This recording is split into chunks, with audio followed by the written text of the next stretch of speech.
actually closer than friends. We're more like siblings. Prime Minister Justin Trudeau attends the state dinner in Washington.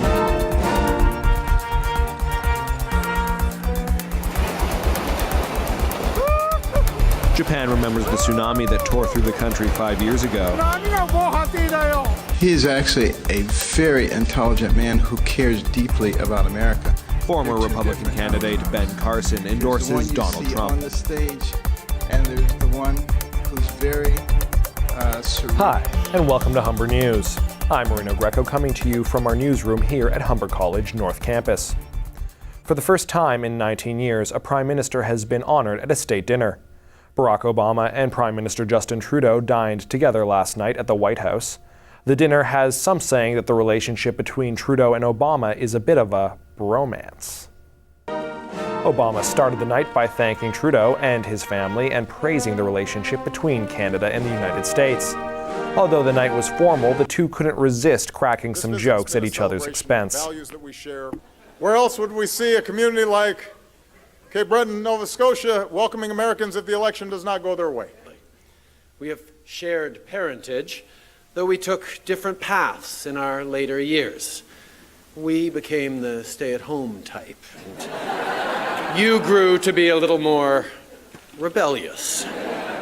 Both men ended their speeches with a toast to each other and their two countries, and Trudeau couldn't resist making one last joke. And may my gray hair come in at a much slower rate than yours has. Other famous Canadians invited to the dinner were actors Ryan Reynolds, Mike Myers, Michael J. Fox, and Sandra Oh. People in Japan are mourning the victims of the 2011 earthquake, tsunami, and nuclear crisis. It was 5 years ago today that the disaster struck, and thousands of people died. Today, people across Japan are remembering the lives lost. The iconic clock bell in Tokyo rang out 11 times to mark a minute of silence.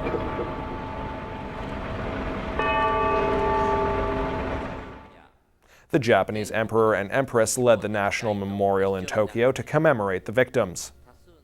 A major storm system is raging through the southern U.S., and it's not just people who are suffering. Flooding in Houston, Texas has submerged houses and farms, leaving horses and other farm animals stranded. Volunteers helped rescue the horses and put them into trailers after their stables were swamped. 4 people have been killed in the past week by the storm. There were reports that more than 350 millimeters of rain fell in Texas and Arkansas and Louisiana in just a day and a half. Meanwhile, in Los Angeles, an investigation is underway into a huge house fire. More than 100 firefighters battled the flames overnight. The fire sent smoke into the sky that could be seen from 25 kilometers away. The fire department says a portion of an exterior wall collapsed. Aerials from the scene showed flames shooting up from the building. The cause of the fire is still to be determined. To Chile now, where firefighters are working to put out a forest fire that's engulfed a nature reserve. More than 600 hectares have been burnt in an ongoing forest fire. The reserve is home to cypress trees that are over 1,000 years old. They're iconic in the area and important to locals. 5 helicopters have been brought in to drop water on the affected areas. High temperatures have made the job of controlling the flames more difficult. Just a week after suspending his own campaign, Dr. Ben Carson is endorsing Donald Trump as the Republican nominee for president. The neurosurgeon turned politician made the announcement at a news conference Friday morning. Carson says the Donald Trump we see isn't necessarily the one we get. Well, thank you, Donald. And there are 2 different Donald Trumps. There's the one you see on the stage, and there's the one who's very cerebral. And that's the Donald Trump that you're going to start seeing more and more of right now. Dr. Trump and Carson were much less friendly earlier on in the campaign trail, with Trump at one point comparing Carson to a child molester. Scuffles have erupted on the Greece-Macedonia border refugee camp over food handouts. As aid workers arrived, migrants had already pushed their way to the truck carrying donations. Shortly after the doors opened, they jumped onto the trucks to get their hands on the goods. Roughly 14,000 migrants are at the Idomeni border camp that has turned into a swampland in the past few days. We are in Europe from 20 days ago. I'm in Europe, but I cannot find even a safe place. Now I'm fighting the nature. In Syria we were fighting ISIS. Now we are fighting the nature, and I think it's worse than ISIS. ISIS have a limit, but the nature has no limit. Since the closure of the Balkan route, migrants have been trapped at the camp. The weather is making life even worse, with heavy rains creating fields of mud. News reports say that an Islamic State defector has brought thousands of ISIS applications and documents to the media, revealing names and details of ISIS members. The CBC reports that there are 6 Canadian names among them. On the list are 4 male cousins from Edmonton who made it out of Canada just weeks before CSIS flagged them for terrorism activity. Another is from Calgary and has been used in ISIS propaganda videos, burning passports and denouncing the West. The last man has yet to be identified by Canadian authorities because it's believed he used an alias on his application. Stuart Ramsey was the British journalist who received the documents and says the list is from all over the globe. We've got 51 nationals from 51 countries that we've been able to identify. Crosses the whole of the globe, from America all the way to China. A lot of European countries, Britain obviously, and then a lot from North Africa and from the Middle East, Arabia, places that you would expect them to come from. The documents not only have the names of recruits from 2014, but also contain information like their place and date of birth, their recruitment officer, military history, and blood type. A U.S. and South Korean fleet are assembled off the coast of South Korea for joint military exercises. The exercise is an annual test of defenses against North Korea, whose leader, Kim Jong-un, has been running missile tests over the last couple of months.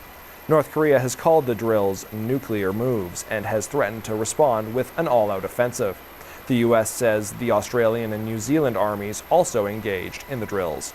The exercise is expected to last 10 days. Back home, a woman is in life-threatening condition after a crash near Humber College North Campus. 2 women in an SUV were involved in a collision with a dump truck this morning near Albion Road and Highway 27. Firefighters worked to free the women. The driver of the dump truck did not need to be taken to hospital. Highway 27 is closed from Carrier Drive to Royal Crest Road while police investigate.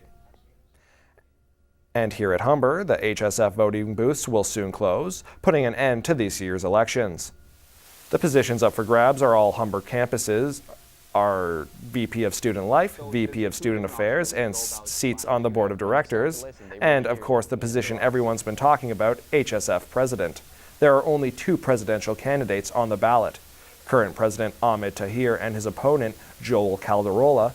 The polls close at 4, and the winners of this year's election will be announced tonight. When we come back, we'll tell you what's happening in the world of sports, and Sarah Trumbley will have your 3-day forecast. Well, folks, it looks like we can look forward to a warm weekend and a sunny Saturday. I'll have your full 3-day forecast coming up after the break. But first, although life at a refugee camp at the Greek-Macedonia border is less than ideal, this video shows, once again, life can be pretty sweet if you're a cat. Idomeni's border camp is home to 14,000 migrants, including Capuche the cat. Capuche has followed his Palestinian owner from Syria to Greece. He seems to be pretty well fed, having a good time during this difficult situation. He come to me when he 1 week. It's very small, and her mother is died. As you can see, this cat is pretty well treated. It's a far cry from the scared, shy kitten found in Damascus when he was a newborn. Capuche and family are hoping to travel to Sweden.